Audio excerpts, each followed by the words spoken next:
श्रीलक्ष्मी श्रीमहालक्ष्मी क्षीरसागरकन्यका उत्तिष्ठ हरिसम्प्रीते भक्तानां भाग्यदायिनी। श्रीलक्ष्मी श्रीमहालक्ष्मी क्षीरसागरकन्यका उत्तिष्ठ हरिसम्प्रीते भक्तानां भाग्यदायिनी। उत्तिष्ठोत्तिष्ठ श्रीलक्ष्मी विष्णुवक्षस्थलालये उत्तिष्ठ करुणापूर्णे लोकानां शुभदायिनी।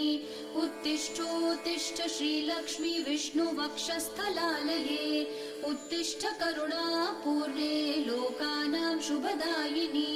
श्रीपद्ममध्यवसिते वरपद्मनेत्रे श्रीपद्महस्तचिरपूजितपद्मपादे श्रीपद्मजातजननी शुभपद्मवक्त्रे श्रीलक्ष्मी भक्तवरदे तव सुप्रभातम्।